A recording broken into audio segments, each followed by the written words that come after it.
I teach people that daily you have to prime yourself. You have to do something for 10 minutes minimum. If you don't have 10 minutes, you don't have a life. It's the first time I wake up in the morning. Yeah. People always ask me, how do you so up all the time? But part of it is I attend all these seminars, Yes. I teach all this. But the real reason is You prime yourself. I prime myself. That's what I've done for years. It's like I change my body to this radical breathing pattern or movement. There's many ways to do it. But then I do through 10 minutes. I don't want to be the astronaut that, he went to the moon, that was his idea of adventure, and then they all come back and were depressed because what do I do for the rest of my life? Yes. So the wind in my face, my children's faces, anything. And the reason for gratitude is the two emotions that mess us up the most are fear and anger. Yeah. And you can't be grateful and fearful simultaneously. They don't go together. And you can't be angry and grateful simultaneously. So if you literally start your day cultivating that, this part I was talking about creating a highway to happiness. Yeah. And then I do 3 minutes of my 3 to thrive. What are 3 outcomes or results I'm really committed to, and I see them as done and fulfilled. And in 10 for minutes, that day? I usually look at something at 6 months to 12 months out. Wow. Something that's a little bigger. And then what I feel is fulfilled and done, and I give thanks for it. And you're at the end of those 10 minutes, and usually it's 15 or 18 for me, I am so wired. Now, I've done that for years. It's been the base of me. What's different with suffering is measuring it moment to moment, Oprah. And then the third one for me is, okay, how do I love more? Because love to me is an action. It's not a word. It's not an emotion. It's like, if you love, you act accordingly. So love, and what can I do in a loving way, and what can I be grateful for? And that little 3-step process ends the suffering.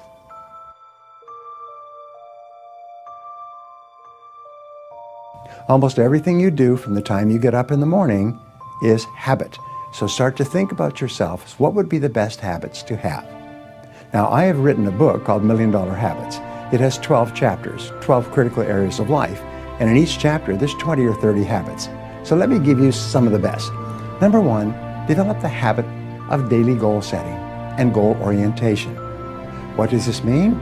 This means when you go to sleep at night, think about your goals for the coming day. Make a list for each day of all the goals, the little goals you're going to accomplish that day. Keep a journal and write down your goals on a regular basis. When you're driving through the day, think about your goals. When you're talking to other people, think about your goals. You see, you do become what you think about most of the time. You do achieve what you think about most of the time. So all successful people and all wealthy people think about their goals most of the time.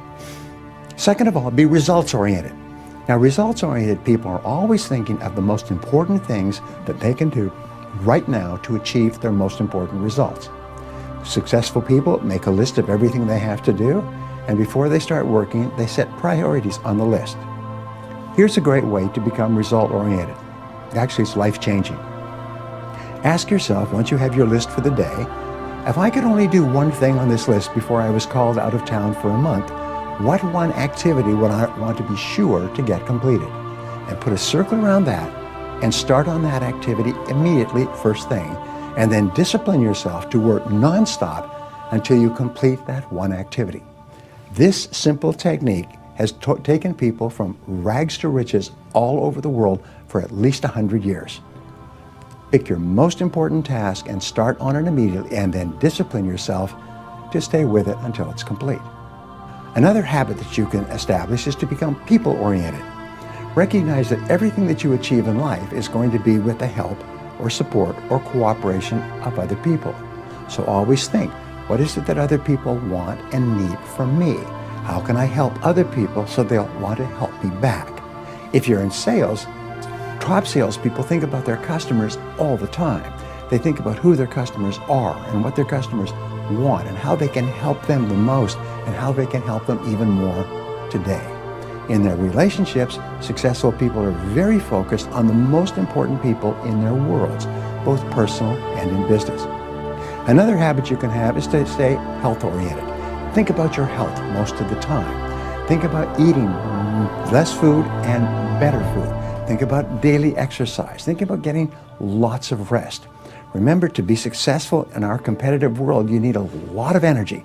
To have a lot of energy, you've got to eat good foods, get lots of rest, and exercise all the time. One of the most important habits is that of character and honesty, is always tell the truth no matter what the price. And the final characteristic, the final habit, is that of self-discipline. And I have written and spoken upon this for years and years and years, but self-discipline seems to be the foundation habit that makes everything else possible. And the best definition of self-discipline is that self-discipline is the ability to make yourself do what you should do, when you should do it, whether you feel like it or not. You see, anybody can do it if they feel like it.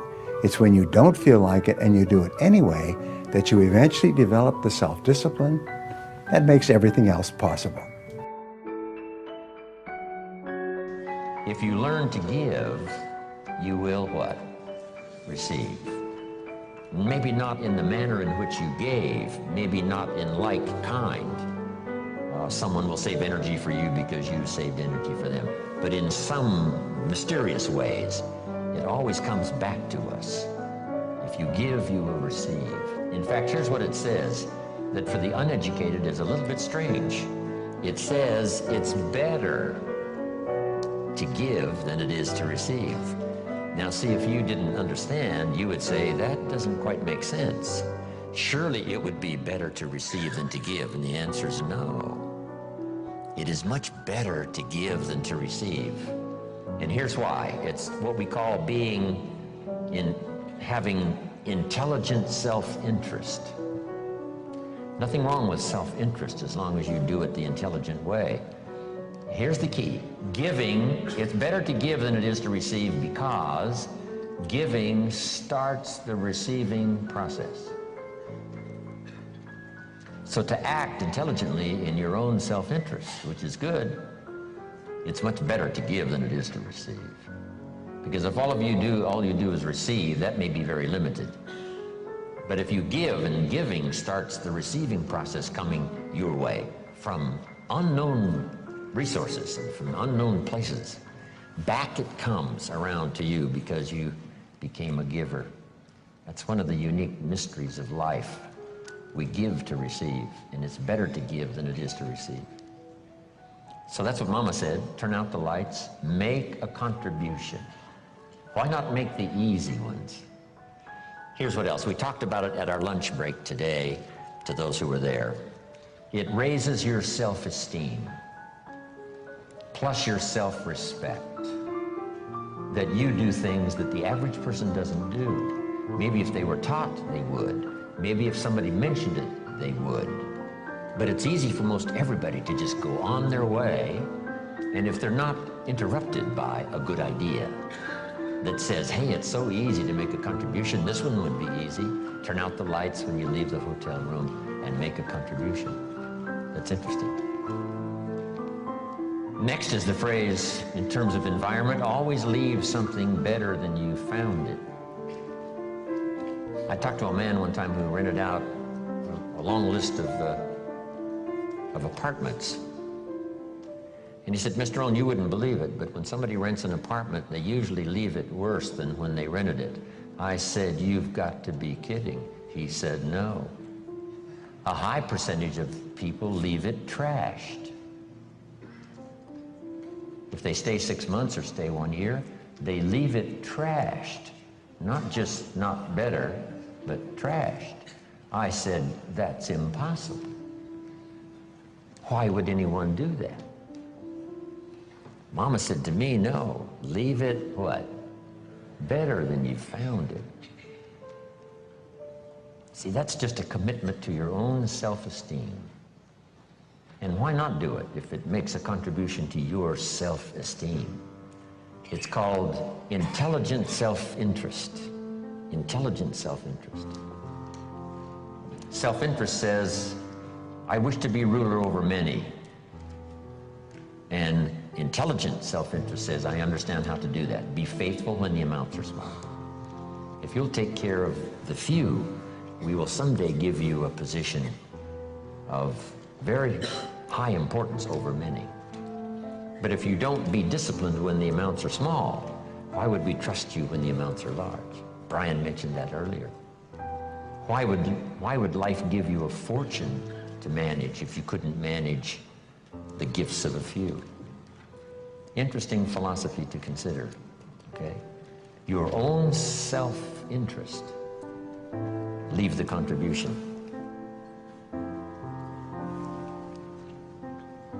I'm even aware of it when I leave a restaurant and I get me a toothpick, right? And you take off the little cellophane off the toothpick. It's easy to throw it by the cash register, right, or somewhere where it looks like other people have done the same. Mama said, put it in your pocket.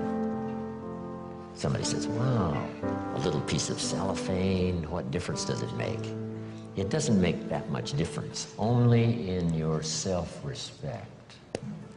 Take your trash home and deposit it. How much does it cost to clean up the trash on the highways in America? Mega, mega, mega millions. Wouldn't people take home their own trash and deposit it there rather than scatter it on the highways across America? And the answer is most people do not. It's so easy to throw it out the window. But now, add this, it's so easy to keep it in your car and have a few more points in your favor on self-esteem, feeling good about yourself, doing things that most people don't do. If everybody did it, what a different country we would have.